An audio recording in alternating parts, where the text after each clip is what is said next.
ณเมธีดรเจ้าปรมาธิปติพระประดับเจ้าสีจันทองซึ่งเป็นประธานในครั้งนี้นะครับและขอสวัสดีท่านแม่ชีและเจ้าภาพนะครับของในนัดสองทีนี้ก็เป็นแรกของงานทำบุญเป็นกุศล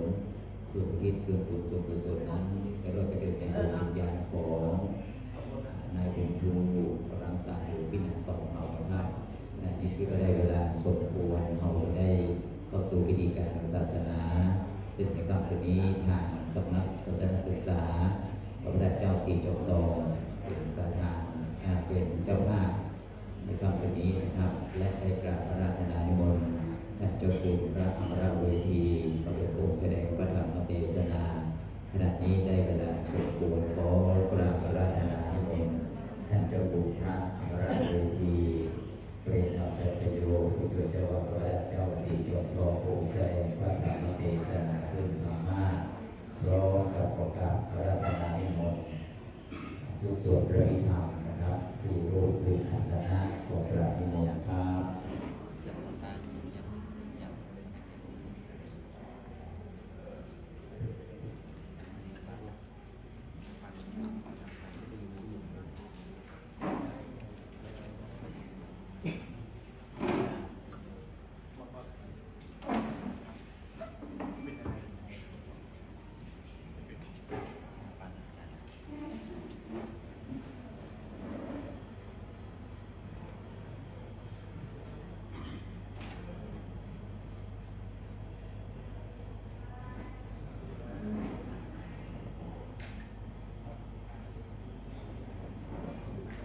และในโอกาสนี้ขอได้รับเมตตาธรรมจากท่านพระเดชพระคุณท่านเจ้าคุณพระสุวรรณเมธีดรเจ้าพระประดับเจ้าสีจบตองประธานสงฆ์ในเมตตาตัวสวิทย์ฝ่ายผู้เกี่ยวกับการพระรัตนตรัยขอร้องในการการนิมนต์ครับ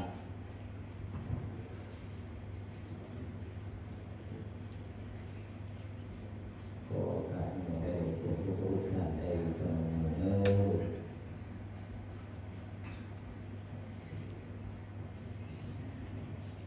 แล้วก็วันนี้ขอเชิญตัวเพื่อนญาติครับทุกท่านจะได้เข้ามาดูรถแล้วรถเข้าไปประเคนทางบอกไม่ถูกหรอกบอกตัวญาติทุกท่านเดี๋ยวก็ขอสูตรเนี่ยเราสูตรเน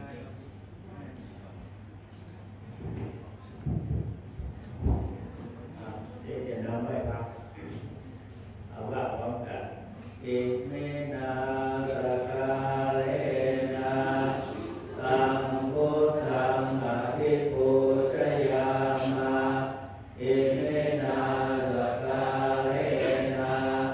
ตังธัมมังอภิปูชยามาอิเมนาสกาเลนะตังสังฆังอภิปูชยามาอะระหังสัมมาสัมพุทโธภควาพุทธังภวันตังอภิวาเทมิสวากขาโตภควตาธัมโมธัมมังนัมสสามิสุปฏิปันโนภควโตสาวกสังโฆสังฆังนามามินะโมตัสสะภะคะวะโตอะระหะโตสัมมาสัมพุทธัสสะนะโมตัสสะภะคะวะโตอะระหะโตสัมมาสัมพุทธัสสะนะโมตัสสะภะคะวะโตอะระหะโตสัมมาสัมพุทธัสสะนิมนต์สามเณรทั้งหลายมารับศีลนิมนต์มาเป็นสามเณรวันนี้ขอนิมนต์ท่านเจ้าคุณรับศีลแก่สามเณรอันนี้น่าเป็นที่ไหนน่าเป็นอาการมาเรียนในวันนี้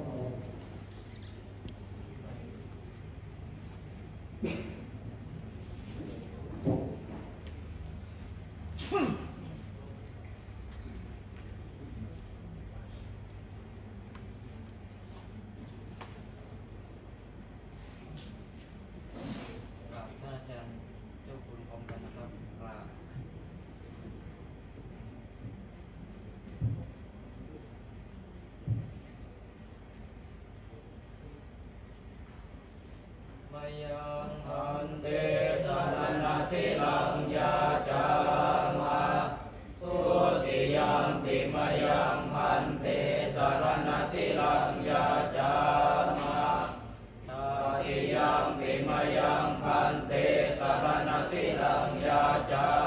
มะ นะโมตัสสะภะคะวะโตอะระหะโตสัมมาสัมพุทธัสสะนะโมตัสสะภะคะวะโตอะระหะโตสัมมาสัมพุทธัสสะนะโมตัสสะภะคะวะโตอะระหะโตสัมมาสัมพุทธัสสะนะโมตัสสะภะคะวะโตอะระหะโตสัมมาสัมพุทธัสสะนะโมตัสสะภะคะวะโตอะระหะโตสัมมาสัมพุทธัสสะนะโมตัสสะภะคะวะโตอะระหะโตสัมมาสัมพุทธัสสะยะมหังวัฏฐามิตังวัฏเทธาอาภาพันเตพุทธังสรณังคัจฉามิ พุทธังสรณังคัจฉามิธัมมังสรณังคัจฉามิ ธัมมังสรณังคัจฉามิสังฆังสรณังคัจฉามิ สังฆังสรณังคัจฉามิทุติยัมปิพุทธังสรณังคัจฉามิ ทุติยัมปิพุทธังสรณังคัจฉามิทุติยัมปิธัมมังสรณังคัจฉามิทุติยัมปิธัมมังสรณังคัจฉามิทุติยัมปิสังฆังสรณังคัจฉามิทุติยัมปิสังฆังสรณังคัจฉามิตติยัมปิพุทธังสรณังคัจฉามิตติยัมปิพุทธังสรณังคัจฉามิติยัมปิธัมมังสรณังคัจฉามิตติยัมปิธัมมังสรณังคัจฉามิติยัมปิสังฆังสรณังคัจฉามิตติยัมปิสังฆังสรณังคัจฉามิติสรณะคัมมนังนิธิตังอาภาพันเตปานาติปาตาเวรมณีปานาติปาตาเวรมณีอาทินนาทานาเวรมณีอาทินนาทานาเวรมณีอาภามัจจริยาเวรมณีอาภามัจจริยาเวรมณีมุสาวาทาเวรมณีมุสาวาทาเวรมณีสุราเมรยะมัชฌปมาทฐานาเวรมณีสุราเมรยมัชฌปมาทฐานาเวรมณีอิกาลโภชนาเวรมณีอิกาลโภชนาเวรมณีนัจจคีตวาทิตะวิสุกัทัสสนาเวรมณีนาจกิตวาทิตาวิสุกัทัสสนาเวรมณีมาราคันธาวิเลปนะธารณะมานนะวิภูสนัฏฐานาเวรมณีมาราคันธาวิเลปนะธารณะมานนะวิภูสนัฏฐานาเวรมณีอุจจาสยนามหาสยนาเวรมณีอุจจาสยนามหาสยนาเวรมณีชาตรูปะรัชตะปฏิฆานาเวรมณีชาตารุปาราชตปฏิฆานาเวรมณีอิมานิทัสสะสิกขาปทานิสมาธิยามิอิมานิทัสสะสิกขาปทานิสมาธิยามิอิมานิทัสสะสิกขาปทานิสมาธิยามิอิมานิทัสสะสิกขาปทานิสมาธิยามิ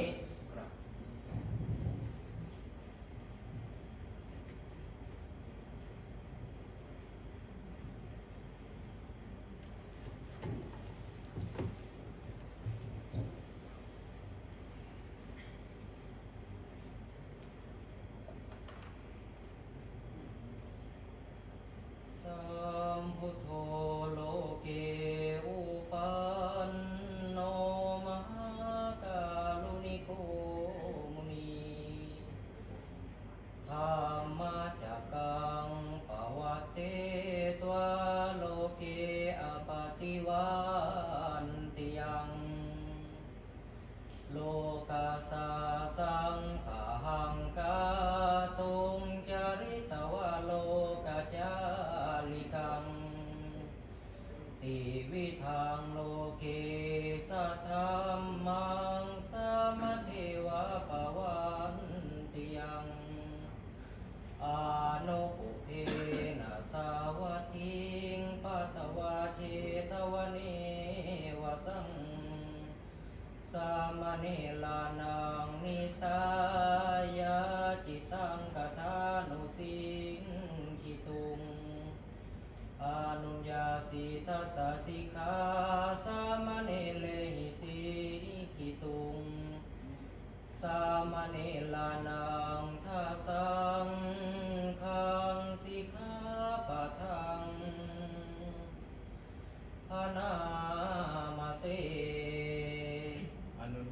โสภะคะวา สามเณรานังทัสสะสิกขาปะทานิเตสุจัสสามเณเรหิสิกิตุงปานาติปาตาเวรมณีอาทินนาทานาเวรมณีอาพรหมจริยาเวรมณีมุสาวาทาเวรมณีสุราเมรยมัชฌัปปมาทฐานาเวรมณีวิกาลโภชนาเวรมณีจักขีตวาทิตาวิสุขทัสสนาเวรมณีมาลาคันธาวิเลปนาธารณมันดนาวิปุสนาธานาเวรมณีอุจาสยนามหาสยนาเวรมณีชาตรูปราชตปฏิกานาเวรมณีติ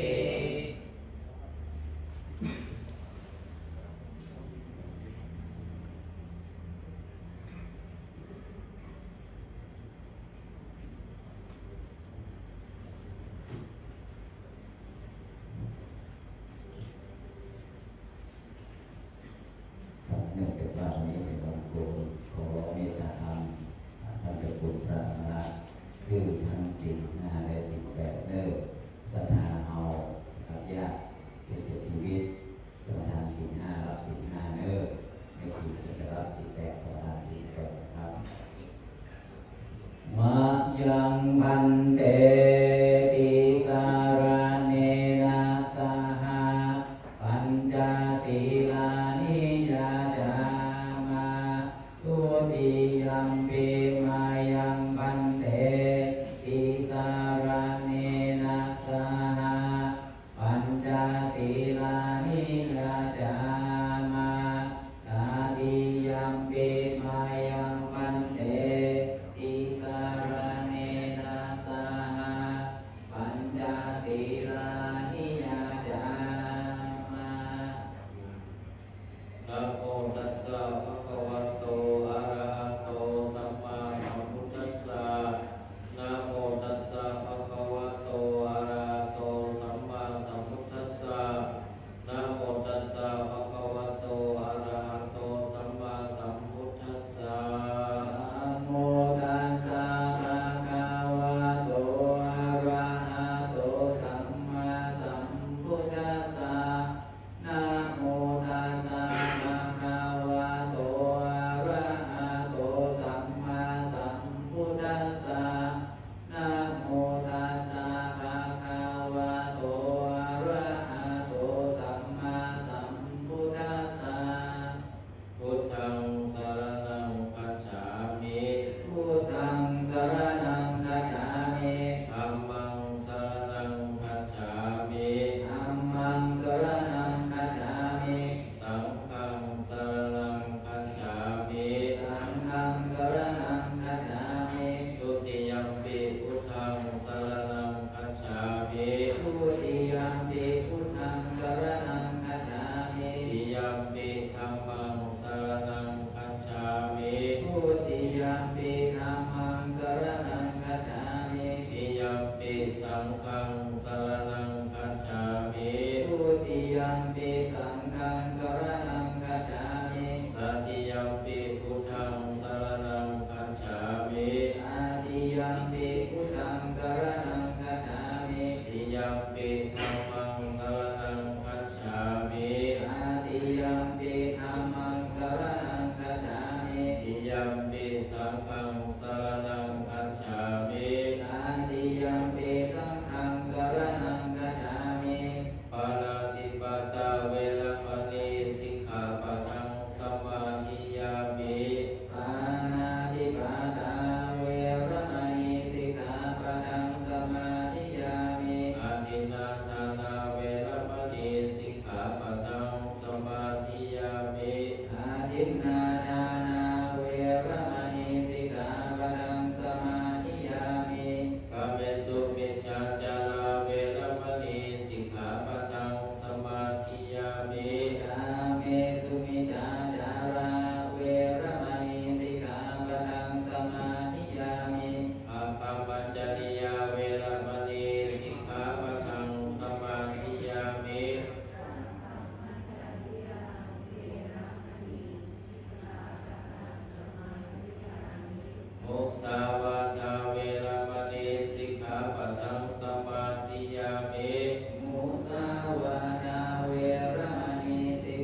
ยันติสีเลนะโภคสัมปทา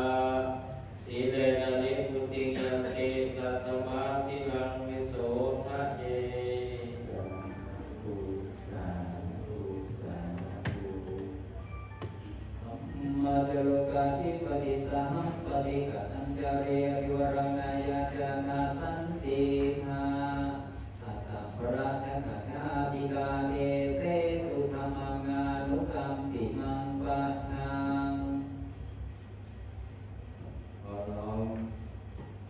สักการะเคารพ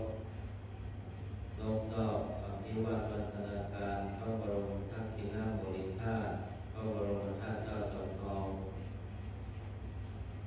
ขอกราบถวายสักการะเคารพสรีระธาตุขันธ์รูปเปือนในพระเดชพระคุณหลวงปู่พระพรหมมงคลหลวงปู่ทองสิริมังคลมหาเถระอดีตเจ้าวาดวัดพระธาตุศรีจอมทองวรวิหารอดีตที่ปรึกษาเจ้าหน้าภาค7เคารพอย่างสูงยิ่งขอน้อมกราบถวายความเคารพพระมหาเถระนุเถระมีพระเดชพระคุณหลวงพ่อพระสุวรรณเมธีดอกเตอร์เจ้าอาวาสวัดพระธาตุศรีจอมทองวรวิหารและรองเจ้าคณะจังหวัดเชียงใหม่พร้อมด้วยภิกษุสามเณรทุกรูปขอเจริญพรญาติโยมมาสุขมาสิกามิชีทุกท่านลำดับจากนี้จะได้รับประทานแสดงพระธรรมเทศนาในวันโกนวันนี้สืบไปนะโมตัสสะภะคะวะโตอะระหะโตสัมมาสัมพุทธัสสะ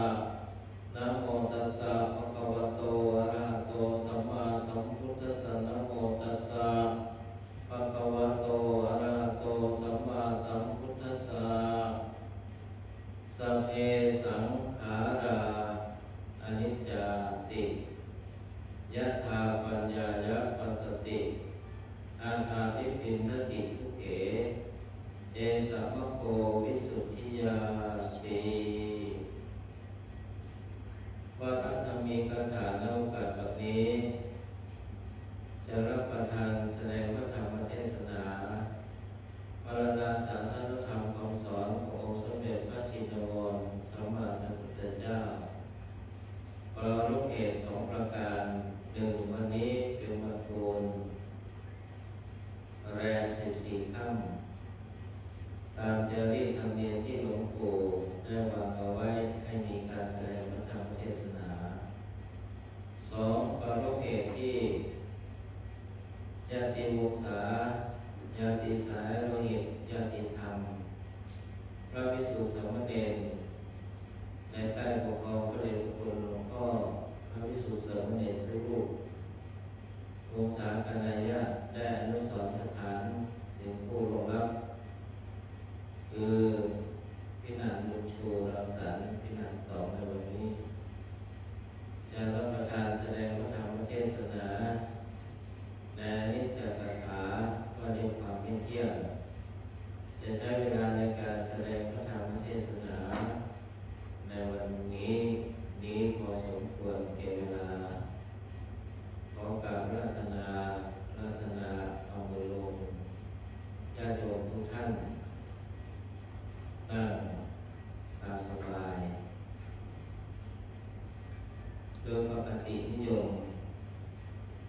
ถ้าเป็นวันโกนก็คุณแม่ชีอารัธนาศีลอารัธนาธรรมประกอบกับวันนี้เป็นการบำเพ็ญกุศลทักษิณาอุทิศคืนแรกให้แก่ครูบาชนคือพินันบุญชูอาจารย์พินันอาวุธได้ทำหน้าที่เป็นศาสนพิธีกรเป็นตัวแทนของญาติโยมทุกท่านในวันนี้เพราะนั้นเมื่อพิจารณาอย่างนี้แล้วเป็นหลัก2ประการนี้เลยเรียนพระคุณหลวงพ่อก็ให้มาสมทบรวบรวมในคราวครั้งนี้เสียทีเดียวเลยอย่างไรก็ตามเราทราบกันว่า พระภิกษุสามเณรทุกรูปอุบาสกอุบาสิกาหรือว่าคนงานวัด10 วัด10 วัดทุกรูป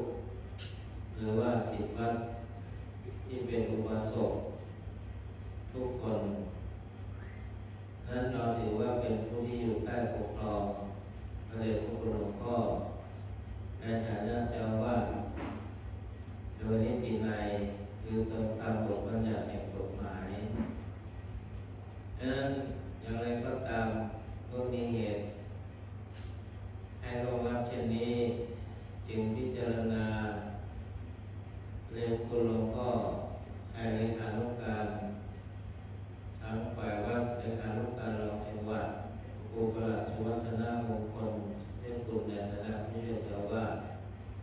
ทำหน้าที่ประสานงานหัวหน้าส่วนราชการทั้งแพทย์พยาบาลเจ้าหน้าที่สถานีตำรวจผู้นำชุมชนที่ผู้ใหญ่บ้านหมู่2ดำเนินการพิธีการให้เป็นไปด้วยความเรียบร้อยนั่นคือนี้จึงเป็นคือแรกของการบำเพ็ญกุศลทักษิณานุปทานในคราวครั้งนี้นั่นอย่างไรก็ตามวันนี้เป็นวันโกนธรรมเนียมที่เราทั้งหลายทราบกันมาว่าหลวงพระเดชพระคุณหลวงปู่ได้วางระเบียบไว้สมัยก่อนนู้นครูบาอาจารย์รุ่นถัดจากพระเดชพระคุณหลวงพ่อเราเนี่ย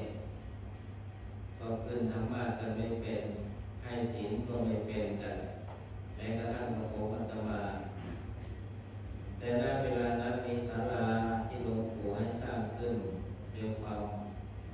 ฉับไวหลังหนึ่งคือศาลายะคาหลวงปู่ก็จัดอาราธนาให้เป็นผู้ให้ศีล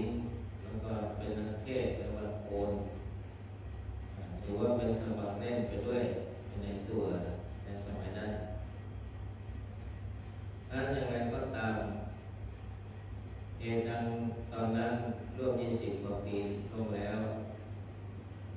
ยังไม่ถึง30 ปีแต่ได้20 กว่าปีผ่านมาแล้วนั้นนั่นจึงเรียกว่าเป็นการฝึกฝนในเบื้องต้นในยุคนั้นสมัยนั้นเมื่ออนุสรณ์สถานถึงคุณูปการในด้านนี้ของพระเดชพระคุณหลวงปู่ของเราทั้งหลายจึงนับว่าเป็นสิ่งที่มีพระคุณมีอุปการะมากอย่างนี้ดังนั้นเราท่านทั้งหลายในฐานะที่เป็นพุทธศาสนิกชนเป็นชาวพุทธเป็นพุทธมามกะคือผู้เคารพยกย่องนับถือพระพุทธศาสนาเราก็ได้ทำหน้าที่สำคัญ2 ประการที่เป็นที่เรียกว่าธุระ1 คัตถาธุระการศึกษาเรียนพระปริยัติธรรมด้านต่างๆทั้งโดยหลักสูตรที่คณะสงฆ์จัดขึ้นและการศึกษาด้วยตนเองตามอัธยาศัยหรือแม้กระทั่งวิปัสสนาธุระการฝึกวิปัสสนากรรมฐานการปฏิบัติอบรมจิตเจริญจิตภาวนาในแนวสติปัฏฐาน4คือกายเวทนาจิตและธรรมอย่างนี้นั้นธุระ2 ประการนี้เป็นหน้าที่ที่พระภิกษุสามเณรญาติโยมผู้เป็นชาวพุทธจะต้องใส่ใจเรียนรู้แล้วก็มีการศึกษาในธุระ2 ประการนี้เป็นหลักที่สำคัญนั้นบทหนึ่งที่เป็นโลโก้หรือจะเรียกว่าเป็นคำขวัญหรือว่าเป็นคติพจน์ของสนามโลกอติโลจติปัญญายะสัมมาสัมพุทธสาวกพระสงฆ์สาวกของพระสัมมาสัมพุทธเจ้าอติโลจติย่อมรุ่งเรืองเจริญยิ่งปัญญายะด้วยปัญญานั้นจะมีปัญญาหรือไม่สั่งสมปัญญาหรือไม่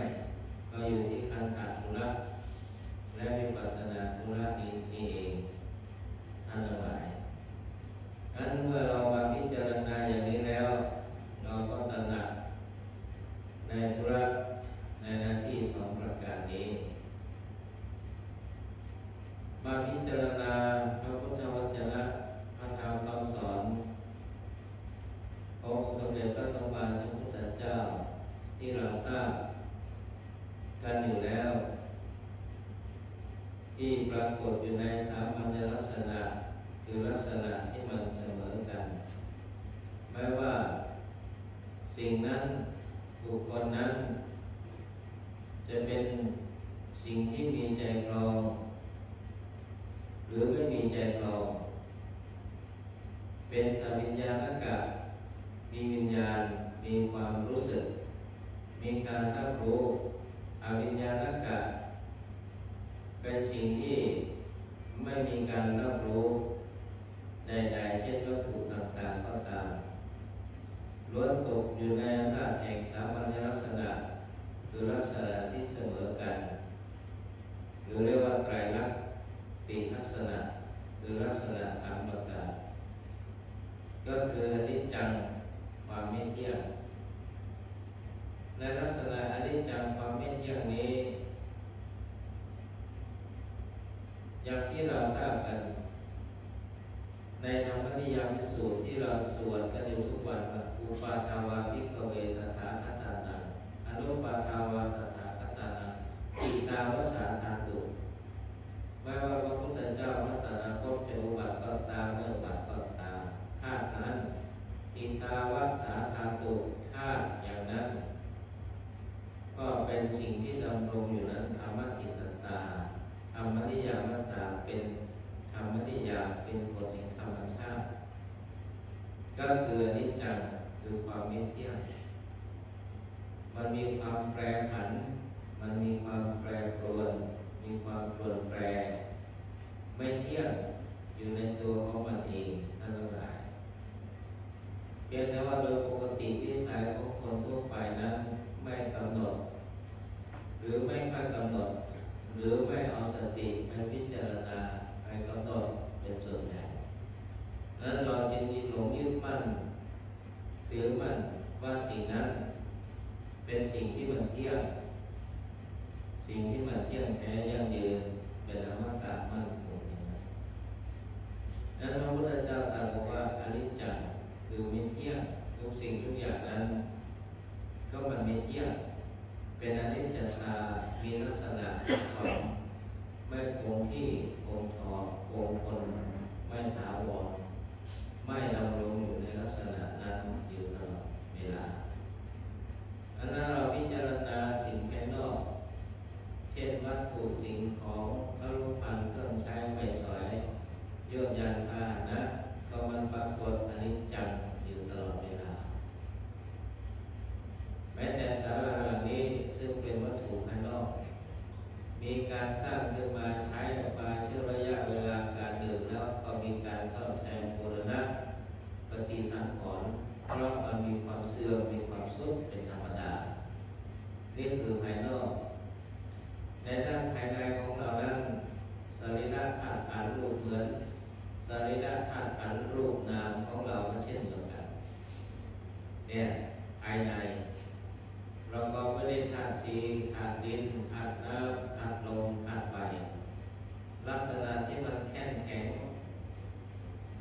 ปรากฏรูปชัดแข็ง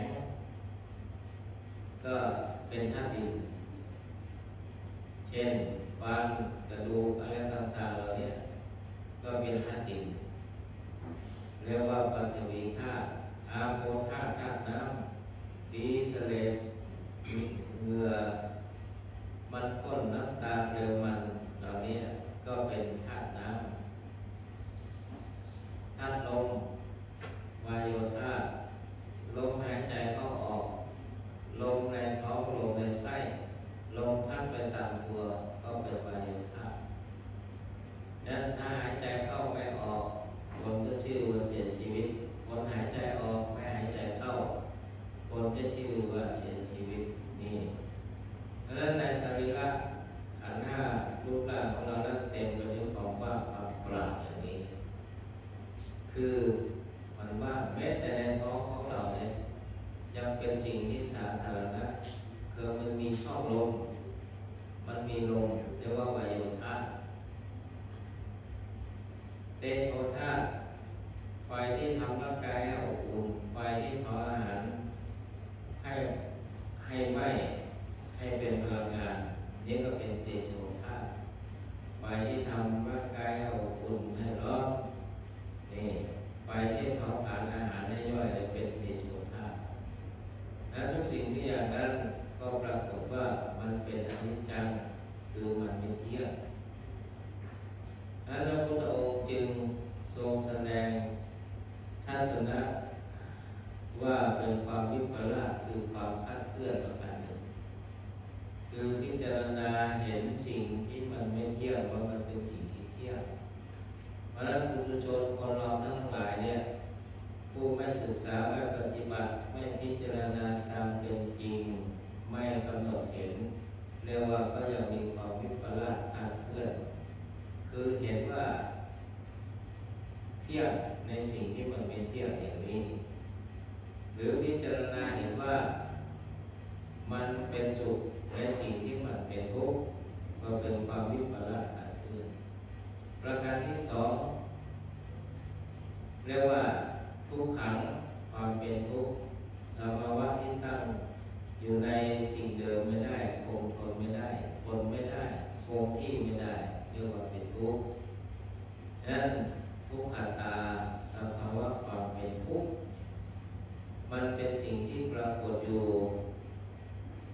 โดยเฉพาะสิ่งที่มีวิญญาณมีความรู้สึกเราจะอยู่นี้อย่านั่งอย่างเดียวไม่ได้หรือยืนอย่างเดียวไม่ได้เดินหรือนอนอย่างเดียวไม่ได้ก็เป็นทุกข์และเรียกว่าเป็นความทุกข์ความเกิดก็เป็นทุกข์ความแก่ก็เป็นทุกข์ความเจ็บไข้ได้ป่วยก็เป็นทุกข์แม้กระทั่งมรณะปิทุกขังแม้ความตายก็เป็นทุกข์นั้นความทุกข์นี่มันทุกข์โดยสภาวะธรรมชาติคือมีความแปรปรวนในตัวเราเป็นความทุกข์ที่มนุษย์ปรุงแต่งขึ้นมาภายในจิตของตนเองมรโสกะความเศร้าโศกปริเทวะความคร่ำครวญร่ำไรที่ไหลลำพันทุกข์ทุกข์ใจโทมนัสทุกข์กายทุกข์ใจโทมนัสทุกข์ใจอุปายาตความขับแข็งใจเหล่านั้นเรียกว่าเป็นความทุกข์อยู่แล้วนั้นเรามาพิจารณาอย่างนี้พระพุทธเจ้าจึงตรัสบอกว่าสัพเพสังขารานิจจติยัตถาปัญญายปัสสติเมื่อพิจารณาเห็นด้วยปัญญาอย่างแจ่มชัดแล้วว่าสังขารทั้งปวงไม่เที่ยงอย่างที่บอกตั้งแต่ต้น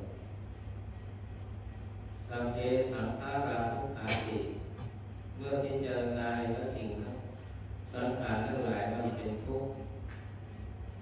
อย่างนี้ยะถาปัญญายปัสสติพิจารณาเห็นด้วยปัญญาอาถานิพินติทุกเขเมื่อนั้นสัตว์ทั้งหลายผู้มีปัญญาย่อมหน่ายในอาถานิพินติทุกเขย่อมหน่ายในทุกข์ได้ย่อมเบื่อหน่ายในทุกข์ได้นั้นท่านจึงบอกว่าในทางธรรมนั้นถ้าให้บรรเทาการที่เราศึกษาปฏิบัติธรรมเนี่ยให้มันบรรเทาซึ่งมันขนานกับชาวโลกที่เขาสอนให้เกิดความบันเทิงแม้แต่งานประเพณีงานบุญกุศลไม่ว่าจะเป็นภาคไหนภาคเหนือภาคกลางภาคใต้ภาคอีสานงานบุญต่างๆมักจะมีสิ่งที่รื่นเริงประกอบก็เป็นโดยว่าให้บันเทิงทำให้บรรเทาขนานกันไปอย่างนี้เอสาวโควิสุทธิยานี้แหละที่เกิดความบรรเทาพิจารณาเห็นชัดด้วยปัญญาว่ามันไม่เที่ยงเป็นทุกข์เป็นทางแห่งวิสุทธิมันเป็นทางแห่งความหมดจดแห่งแท้จริงทั้งหลายเรียกว่าสัมเพธรรมาอนัตตาติยัตถาปัญญายปัสสติอาถานิพินติทุกเขเอสาวโควิสุทธิยาแม้กระทั่งเมื่อพิจารณาเห็นว่าธรรมทั้งปวงเป็นอนัตตาไม่ใช่ตัวไม่ใช่ตนอย่างนั้นเห็นได้ชัดด้วยปัญญานั้นเอสาวโควิสุทธิยา นี่แหละก็เป็นทางวิสุทธิทางความหมดจดพระพุทธเจ้าก็ตรัสไว้ในอนัตตลักษณสูตรว่าภิกษุทั้งหลายสิ่งที่ไม่เที่ยงมันเป็นสุขหรือเป็นทุกข์ภิกษุทั้งหลายตรัสอากุลว่าเป็นทุกข์พระเจ้าค่ะสิ่งใดไม่เที่ยงเป็นทุกข์สิ่งนั้นเป็นตัวเป็นตนหรือไม่ภิกษุทั้งหลายบอกว่าไม่ใช่เช่นนั้นนั้นพระพุทธเจ้าตรัสบอกว่าสิ่งที่ไม่เที่ยงเป็นทุกข์ไม่ควรที่จะสำคัญมั่นหมายยึดมั่นถือมั่นว่านั่นเป็นเราเป็นตัวตนของเราเป็นเราเป็นนั่นเป็นนี่เรียกว่าอนัตตาไม่ใช่เป็นตัวเป็นตนแท้จริงเพราะเราไม่สามารถที่จะบังคับบัญชามันได้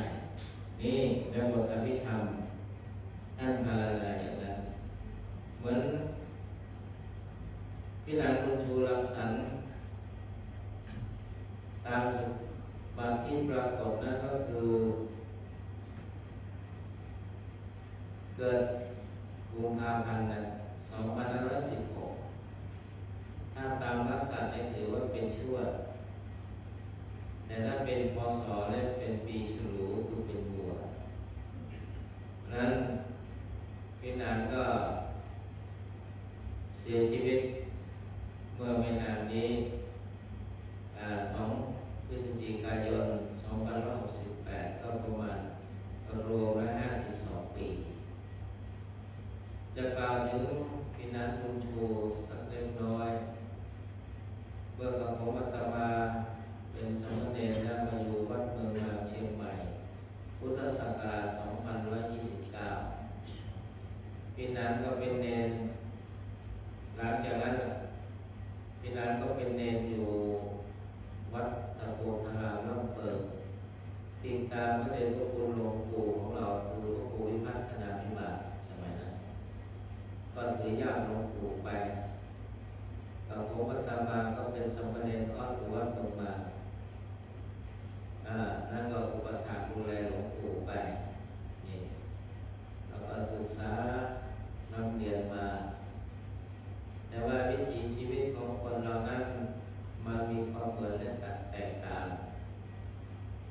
อย่างเราก็ไปทางเช่นนี้พี่นางคุณชูบวชเป็นเณรแล้วก็ลาสิกขาไปก็ได้ยินว่าเมื่อเบื่อหน่ายก็มาบวชไปว่าบวชสึกหลายครั้งหลายคราเป็นธรรมดาแล้วล่าสุดนั้นมาบวชที่วัดพระธาตุชีจอมทองแห่งนี้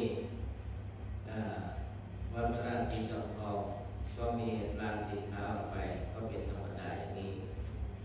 นั่นชีวิตของพี่นางค่อนข้างจะโลดโผนกว่าพวกเราหลายๆรูปหลายๆท่านตามวิถีชีวิตของแต่ละคนเมื่อหลวงปู่ยังไม่รับสังขารก็มีโอกาสสนทนาพระประเดชพระคุณหลวงปู่ว่าความเป็นมาเป็นยังไงบ้างเกี่ยวกับพี่นางคุณชูหลวงปู่ก็เล่าให้ฟังเมตตาเล่าให้ฟังว่าอาจารย์หมายถึงตัวท่านคุณพระเดชพระคุณหลวงปู่นำมาเลี้ยงจากบ้านกิ่งแก้วซึ่งเป็นบ้านสถานกับพระท่านว่าอย่างนั้นเอามาเลี้ยงดูแลให้มีชีวิตดูแลที่วัดตะโพธารามน้ำเปิดนั้นความผูกพันอันนี้จึงเป็นหลักสำคัญประการหนึ่งที่พระเดชพระคุณหลวงปู่ได้เมตตาพี่นางเป็นอย่างมากพี่นางเป็นอย่างมากนั้นลักษณะนี้ต่อมาเมื่อพี่นางลาสิกขาไปก็มีโอกาสให้เป็นพลขับให้กับของอาตมาเบื้องต้นแต่ต่อมานั้นเห็นว่าพระเดชพระคุณหลวงพ่อของเราคือหลวงพ่อวัดสุวรรณเมธีหลวงพ่อหลวงพ่อเจ้าว่ามีศาสนกิจมากก็ขอให้พี่นางบุญชูไปเป็นพลขับรับใช้พระเดชพระคุณหลวงพ่อก็หลายปีพอสมควรอยู่ต่อมาเมื่อเกิดความไม่สบายอาภาษความขันธ์ห้าไม่สมบูรณ์แล้วก็จึงมีการพักการขับรถตรงนั้นก็สลับกันไปอย่างนี้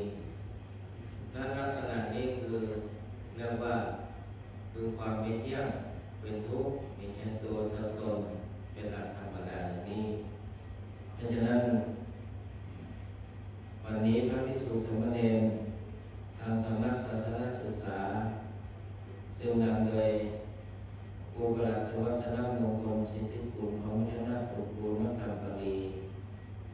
ของในวงศาคณาชาติทัติธรรมร่วมกับเป็นเจ้าภาพกับยุกุศลในค่ำคืนนี้เป็นคืนแรกนั้นเรามาพิจารณาบทสวดอภิธรรมที่ได้ประรบตั้งแต่ต้นต่อจากนั้นแล้วว่าอาปกาเตมนุสเสสุเยชนาปารถามิโนและบรรดาสัตว์ทั้งหลายคนที่ถึงฝั่งนั้นมีจำนวนน้อยหมายว่าเราท่านทั้งหลายเนี่ยยัง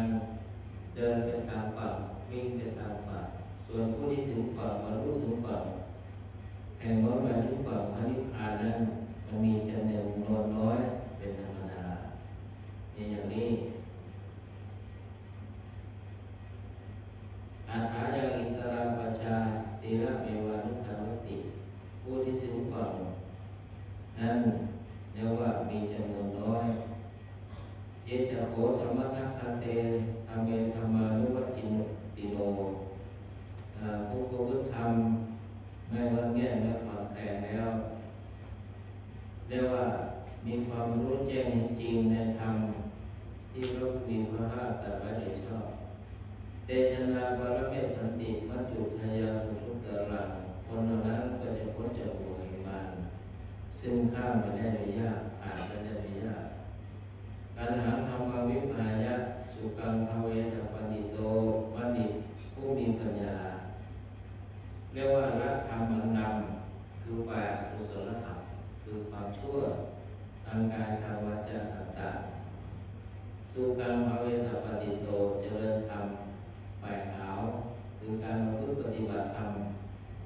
ตามแนวและแนวสติปัฏฐานสี่เป็นต้น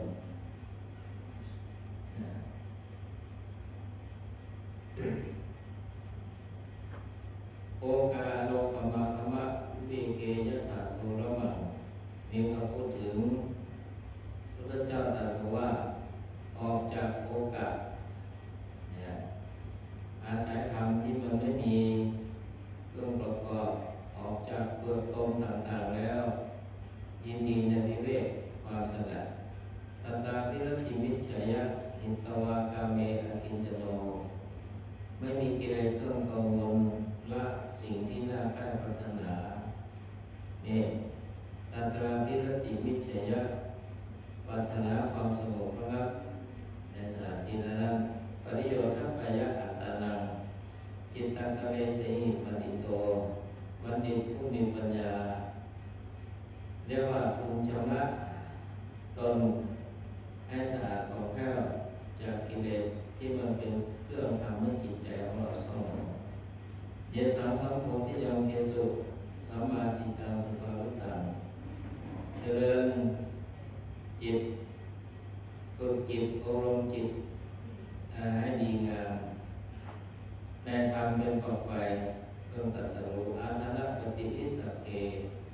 อนุปัฏฐยะเยรตาเราท่านผู้ยินดีในความสละคืนในสิ่งเหล่านั้นแล้วนี่แปลความ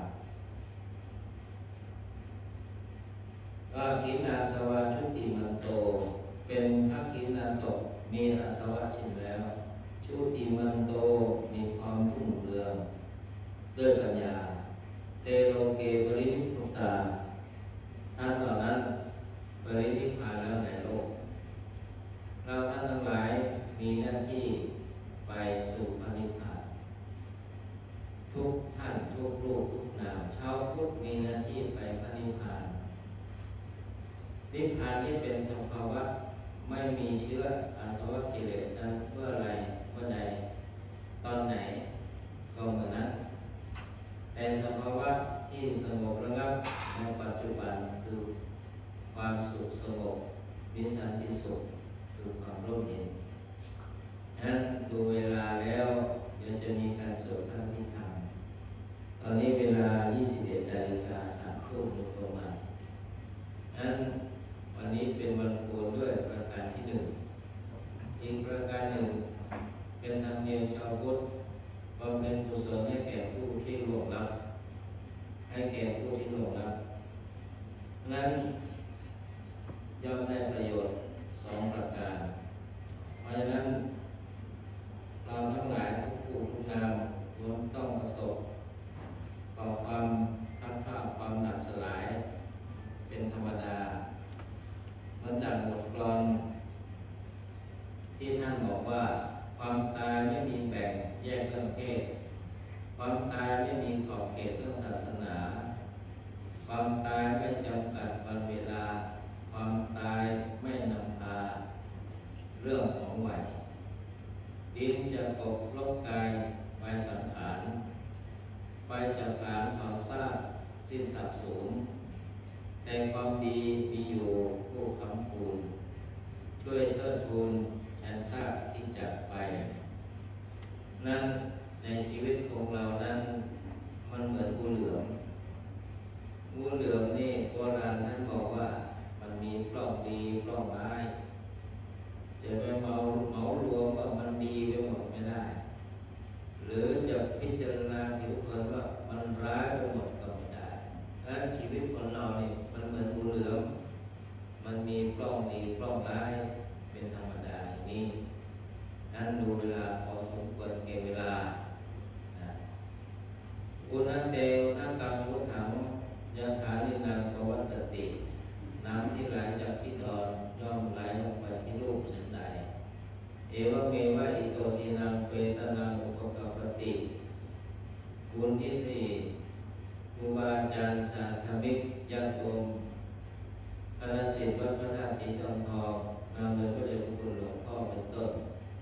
จงสำเร็จอิทธิผลให้แก่ดวงวิญญาณของพี่นางบุญชูโดยฐานะทุกประการเทศนาปฏิโยสานเน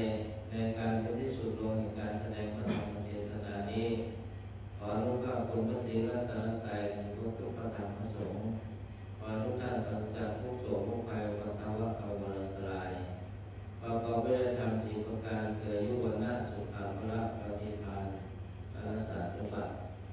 รับประทานแสดงพระธรรมเทศนาพอสมควรแก่เวลาจึงขอสมมุติยุติลงคงไว้แต่เพียงเท่านี้เอวังก็มีโดยประกาศชนี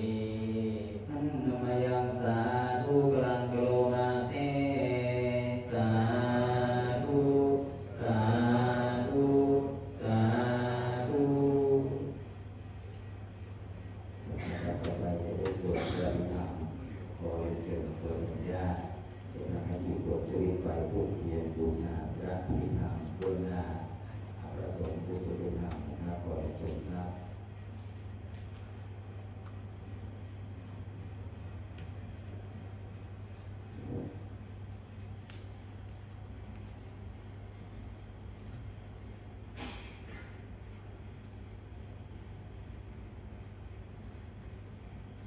ตัวเสร็จแล้วดูต่อที่ทางตรงเลยนะครับ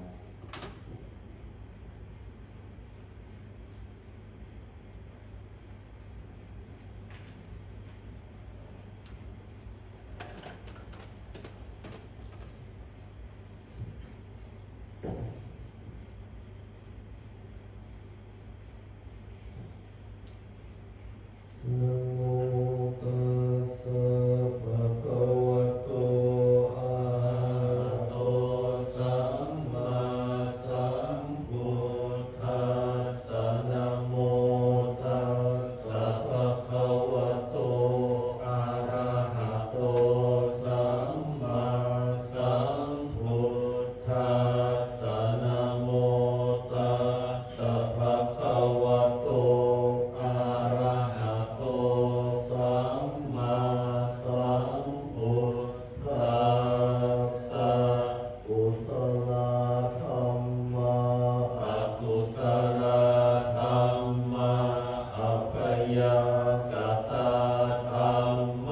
ขันโทสังขาระขันโทวิญญาณขันโทตัทธกตโมรูปะขันโทยังกินจิรูปังอธิตานาคตปัจจุปันนังอัจฉตังวาภหิภาวาโอราลิกังวาสุขุมังวาหินังวาปานิตังวายังทุเรวาสันติเกวาทะเค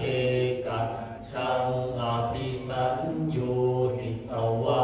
อภิสังขิปิตวาอายังวุจจติรูปะขันโทสังฆโหอสังฆโหสังฆหิเตนะอสังฆหิตังอสังฆหิเต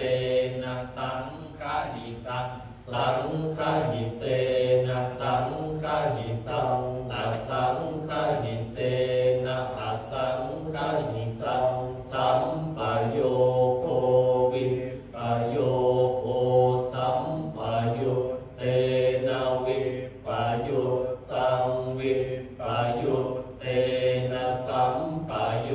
ตังอสังฆหิตังฉัพพัญญาติโย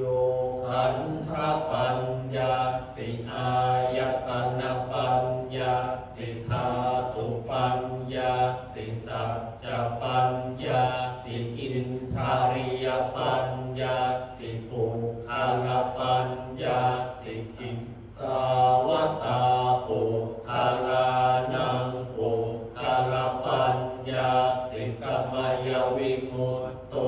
อสัมมยวิมุตโตปุปะธัมโมอปุปะธัมโมปริหานธัมโมอปริหานธัมโมเจตนาภะโพอนุรักษนาภะโพปุถุชโนโคตรภูพยุปรโตอภยุปรโตภะภาคมโนอภะภาคมโนนิยโตอนิยโตปฏิปันนโตภะเนทิโตอะระหะอะระหะตายปฏิปันโนปุคโลอุปรัมปฏิสัจจิกัตถปรมัตถเถนาติอามันตายโยสัจจิกัตโถปรมัตถโถตโตโสอุคโลอุปรัมปฏิสัจจิกัตถปรมัตถเถนาตินาเหวังวัตตะเปอาชานาหินิคาหังหันจิปุคโลอุปรัมปฏิสัจจิกัตถปรมัตถเถนะเตนะวัตตะเรวัตตะเพโยสัจจิกัตโถปรมัตถโถตโตโสปุคโลอุปรัมปฏิสัจจิกัตถปรมัตถเถนาติมิจฉาเยเกจิกุศลธัมมาสัพเพ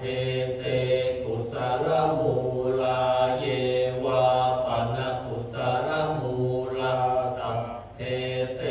ธัมมากุศลาเยเกจิกุศลธัมมาสัพเพเตกุศลมูเลนะเอกมูลาเยวาปนกุศลมูเลนะเอกมูลาสัพเพเตธัมมากุศลาเหตุปัจจโยอารัมมณปัจจโยอธิปติปัจจโยอนันตรปัจจโยสัมมนันตรปัจจโยสหชาตปัจจโยอัญญมัญญปัจจโยนิสยปัจจโยอุปนิสยปัจจโยปุเรชาต จจโยปัจฉาชาตปัจจโย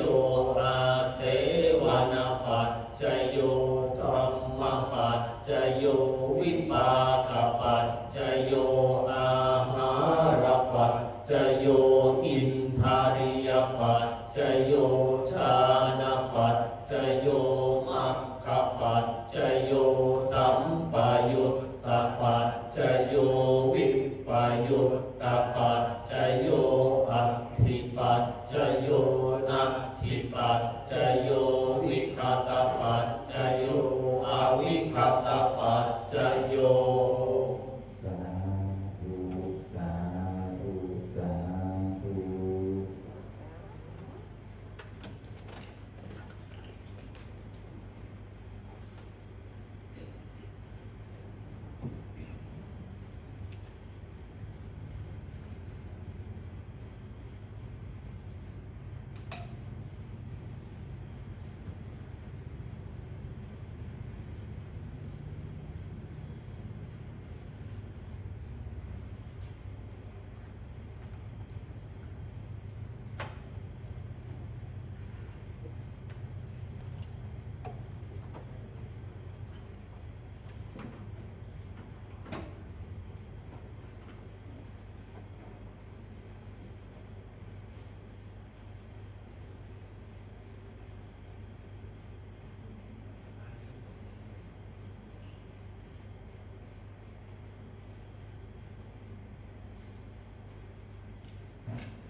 เสร็จแล้วโปรดพระนิมนต์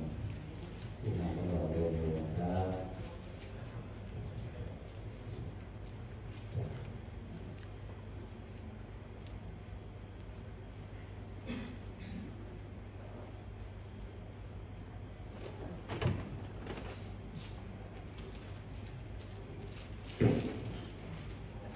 ข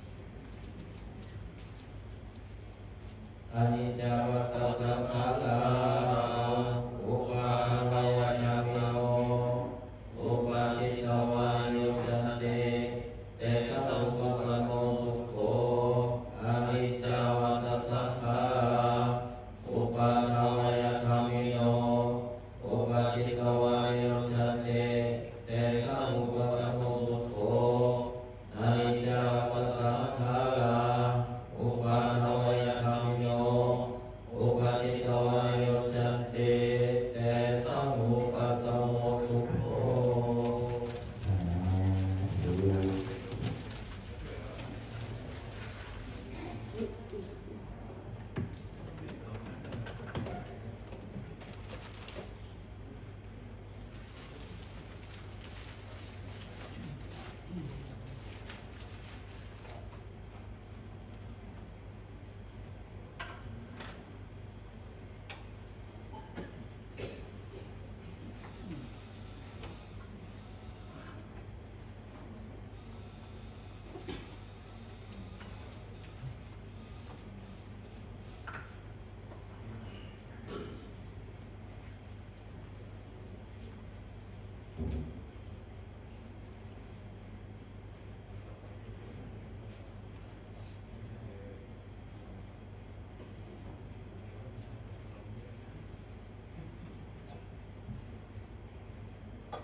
ชุดที่หนึ่งนะครับ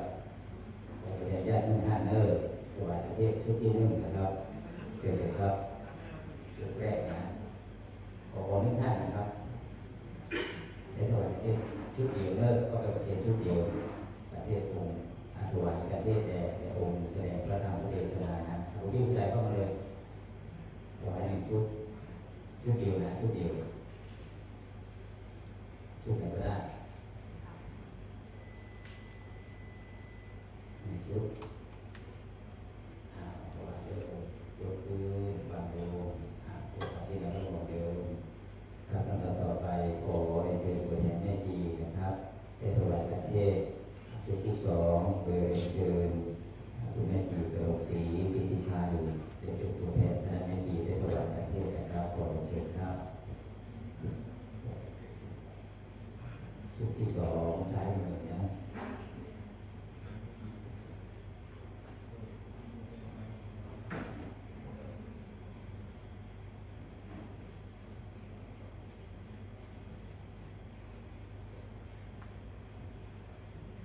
ที่ถวายสักการะเนื้อประเทศสีชมพูสองสีชมพู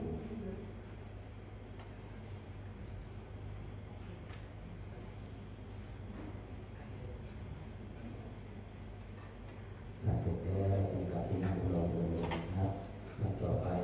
จะขอเชิญตัวแทนท่านแม่ชีได้ถวายจะตัวแทนได้ครับทุกส่วนไปทำสี่รูปขอเรียนเชิญสี่ท่านต่อจากนี้นะครับถวายรูปที่หนึ่งขอเรียนเชิญแม่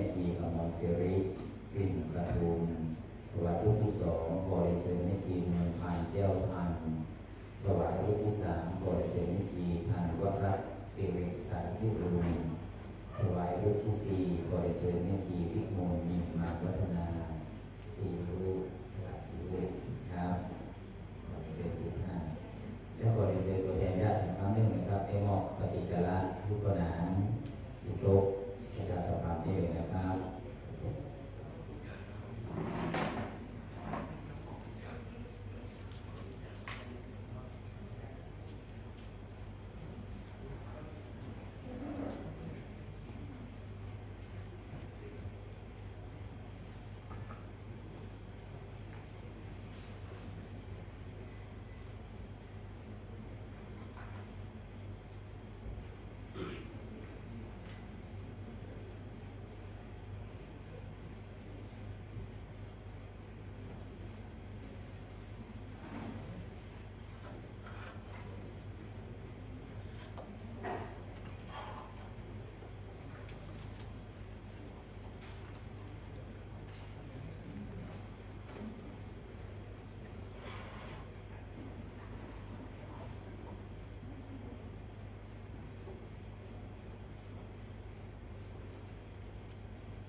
ยะถาวาริวหาปุราปริปุเรนติสาคลังเอวเมวะอิโตทินังเปตานังอุปกปปติ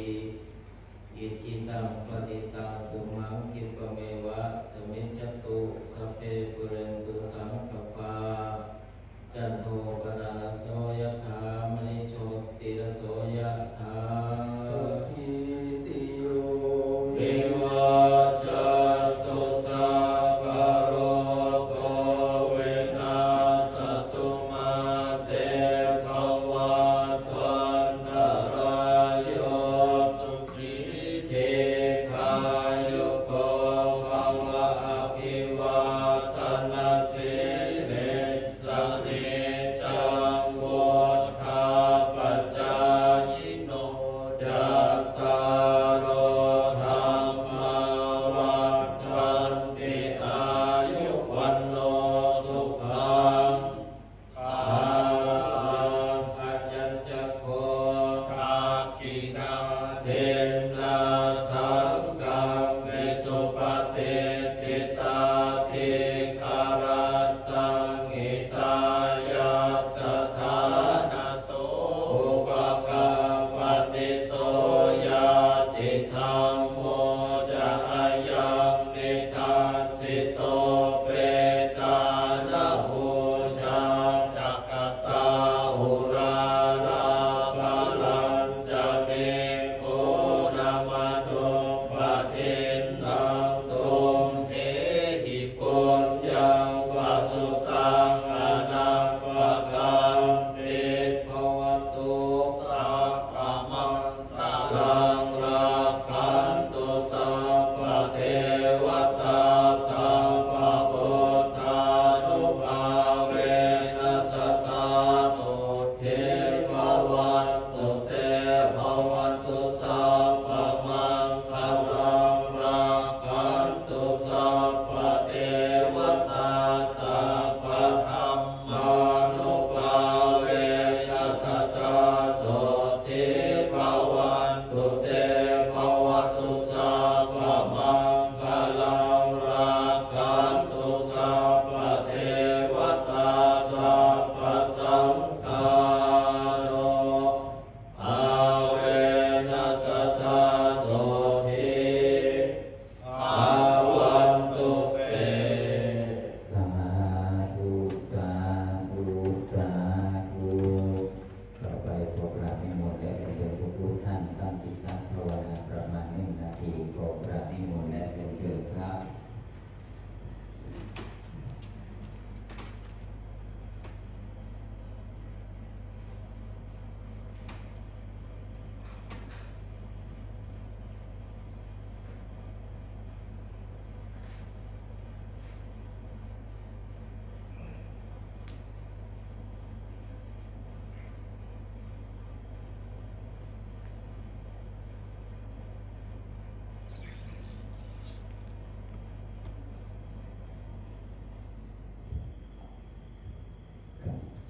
แต่เวลาจะนั่งอีกการป้องกัน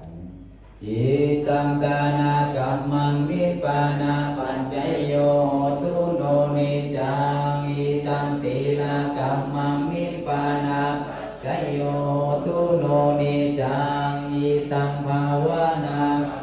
นิปานาปัญจโยตุโนนิจังยังกินจิตุสาลังกัตตังปังกัมมังสัพเพหิกาเตหิกาตังปุญญังโน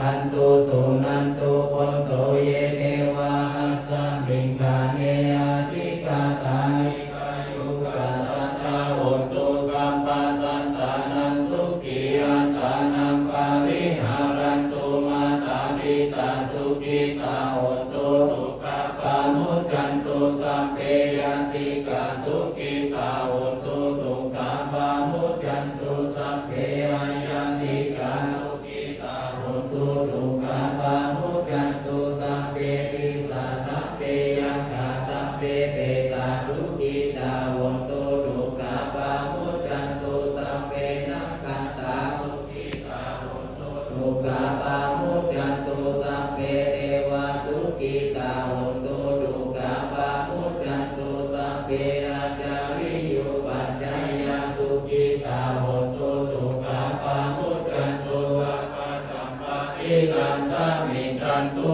โววันตามิกุตังสัมปันเมโตสังฆามัตตาเมวันเตวันตานิธัมมังสัพพะเมโตสังฆามัตตาเมวันเตวันตานิสังฆังสัพพะเมโตสังฆามัตตาเมวันเตวันตานิกุรุอุปัชฌาจาริเยสัพพะเมโตสังฆามัตตาเมวันเตวันตานิกัมมัตตานังสัพพะเมโตสังฆามัตตาเมวันเตวันตานิอาราเมปัตตาสิมายังสัพพะเมโตสังฆามัตตาเมวันเตวันตานิเตติยังสัพพะสัพพะกาเนสุภะเทเตตาสรีระธาตุมหาปุถิงพุทธรูปังสักการังสัตตานาคาโลเกเทวะโลเกพระมะโลเกจัมโพธิเตตังกาทิเตสรีระธาตุโยเกสัตตาตุโยอะระหันตาธาตุโยเทยังคันธากุติงจัตุราสิทธิสหัสเสยัมมะคันเตสัพเพสัมปาระเจติยาหังวันทามิสัพพะโสของตัวนี้น้องพระองค์อันตุลีไปทางเสด็จพระคุณท่านเจ้าคุณหลวงพ่อท่านพระสุวรรณเมธีนะครับอาจารย์น้อยได้พร้อมเพรียงกันวันตามิมันเตสัพพะอาตาระตังคามาตังเอมันเตมยากาตังบุญญังสามินาอนุโมทินาตังสามินากาตังบุญญังไมหังตาตัปปังสาธุสาธุอนุโมทนา จัตตารโอธรรมาวัฏันติอายุวันโนสุขังภะลัง สาธุสาธุสาธุคณะสัทธาเอานะครับกล่าวคำลาพระคุณเจ้าก่อนกลับบ้านว่าตามเด้ออันทธานิมายังพันเตคัจฉามะพระหุกิจามะยังพระหุการณิยา เยสกาเดตุเนสารังมัญญาธา สาธุพันเตวะปุญญาเดสปีติโยวิวัชตุสัพพะโลกวินาศตุ